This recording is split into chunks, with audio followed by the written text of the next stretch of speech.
Hi, welcome back to DuckSport. I'm Stu and this week's video is all about brackets. So we've got a load of brackets that need making before we can strip down the engine bay and get that painted. We've also got a couple of bits to do in the boot that need welding as well, so we're going to do all of those hopefully in this one video.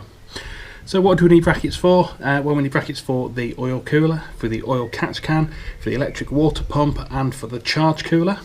We also need to weld a little bit of box section into the boot floor area to just complete the boot floor support, and then that can be fully panelled out as well. So to start off then, we're going to cut up some steel and make some brackets. First one done.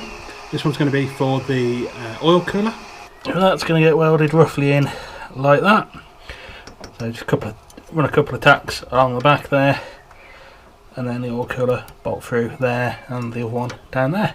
So that's number one done. On to the next one. Second bracket of the evening is done.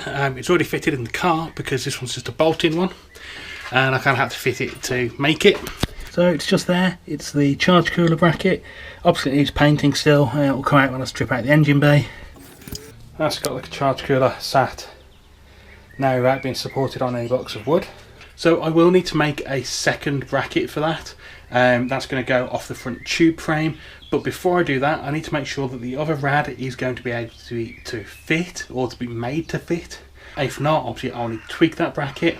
The other thing I need to do is make sure that the tyre doesn't rub on the back of the charge cooler when on full lock. But for now, that's another bracket down. Still got to make a bracket for the water pump, but I think that's going to be pretty simple. And also still got to do the oil cooler brackets. I just love it when something works out so much simpler than you thought it might. So I was just going to quickly chuck the water pump on in the two positions it could possibly go on, have a look, see what it looked like, and I don't need a bracket, which is awesome. There's two potential positions it could go in. One, just straight off the top of that spout. Don't want it there because this type of water pump is meant to have a head of water, so it would work there because it's a closed system, but I don't like that idea. The other option was down on this bar, but the charge cooler hasn't quite ended up where I thought it was going to, so I thought I'd just try chucking it on the bottom of the charge cooler, and it fits there perfectly. I haven't even got the Jubilee clip done up, and it's just sat there beautifully. So I'm just going to Jubilee clip it straight to the bottom of the charge cooler. I'll have the full head of water on the charge cooler and the rad on it, so flow wise it's going to be absolutely perfect. It's the position I wanted it to be, so I am happy with that, other than I've just realised it's flowing the wrong way. I'm getting myself confused here. Anyway, the way I had it just was the water comes in through this pipe and out through that pipe. Now it's getting to the bottom of the charge cooler. That's taking its feed from the bottom of the rad. So, yeah, so the coldest water in the rad. Yeah, so that's fine. That is absolutely perfect. Awesome. Really pleased how that's going to work out. So the only potential issue with that setup is the wheel, again, catching it if it's a bit close on full lock. See, it just sticks out that little bit further than the actual charge cooler, and obviously the wiring's got to come out the back there. So I might not put it there quite like that, but I might follow the same idea and just move it so it's directly off the outlet of the radiator and do it that way instead. Just give me a bit more space for wiring and everything else. Obviously the rad's not here at the moment, so I can't mock that up, but basic principle is going to be the same. It's going to be supported by a very short amount of pipe directly onto an outlet or inlet, so yeah, good with that. So out again this evening and doing some more work on more brackets, obviously, as that's what this video is all about. And tonight, first up, is the oil catch can brackets. There you go. So yes, they are two different lengths, and yes, they're not straight on the top, and that is because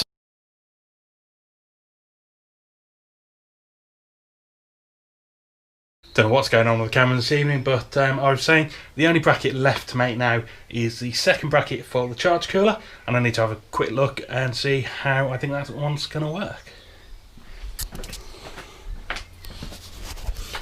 So that bracket, the second bracket is going to need to pick up off this bolt onto that bit of the tubular frame.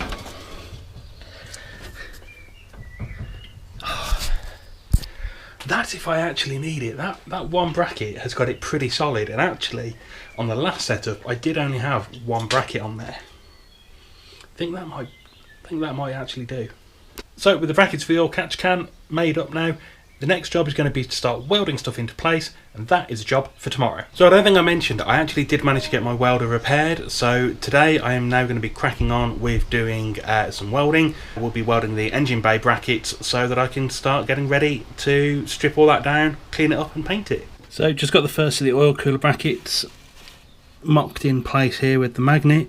Just need to put a couple of little tacks here and on the back to hold that in place. So there's my really terrible weld, and as I've said, a welder I'm not, but a grinder will make up for the welder that I'm not.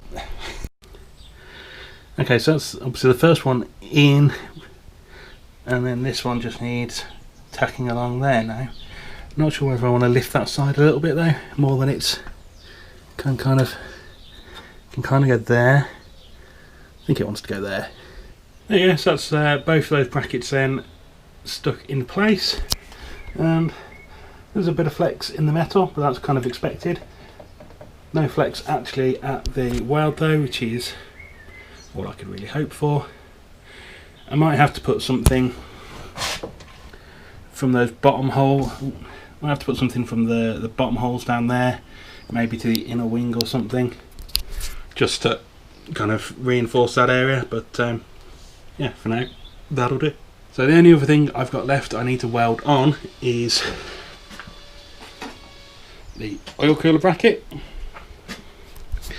That needs to go all the way down there. So I'm going to need to clear some shit out of the way to do that. Okay, so that is where that bracket needs to go. Time to weld it in place. Okay, it's just a series of tacks along there to hold that into place. I'll probably give that a tidy up as well when I strip the car down, and maybe run a longer bead along there. But for now, that is all the welding done. So I almost forgot. There's another bracket I need to make and weld in, and that is the bracket for the dash pod. I just realised I don't think I've actually shown you guys this yet, so here it is.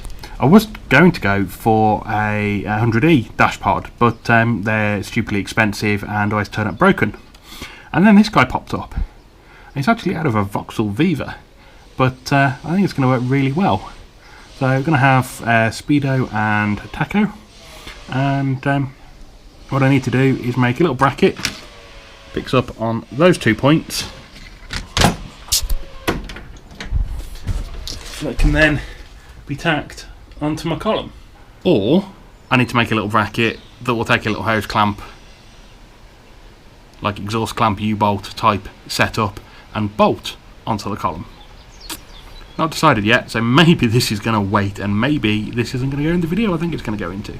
Okay, so the dash pod has had the holes filled, and it's got a makeshift bracket on the back, but it needs some paint, so just going to get a quick coat of primer over it. Okay, there we go. Nice even coat of filler on there. Looking like it's going to come out pretty decent. I can see already, I'm not sure if it's going to come out on camera, there's a couple of little low spots where the filler was.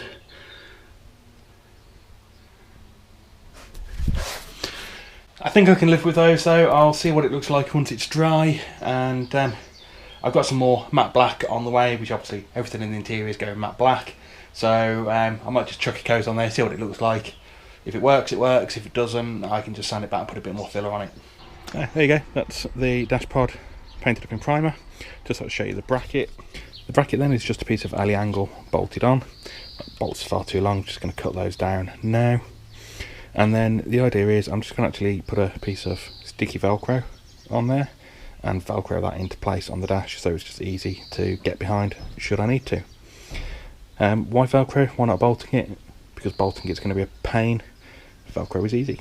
Figured as I'm waiting for the paint still for the dash pod, there's nothing to stop me from making the brackets to hold the gauges into the pod, so I've just done that now, and I think they're looking pretty good. That's how they're going to sit in there. Tack on the left, Speedo on the right. So I think once that's painted black, it's going to look really nice. Finally, the matte black paint has turned up, so that's how it looks. Just letting that dry, get it velcroed into the car. The next thing is going to be starting to strip the car down. But I think you're going to have to wait for another video to see me do that. So as always, thank you for watching, and if you enjoyed the video, make sure you give it a thumbs up and hit the subscribe button and little notification bell next to it. That makes sure you get notifications on when the next videos come out so you don't miss any of the updates. It also really helps the channel get out to a bigger audience, so if you want more people to see this, make sure you do that.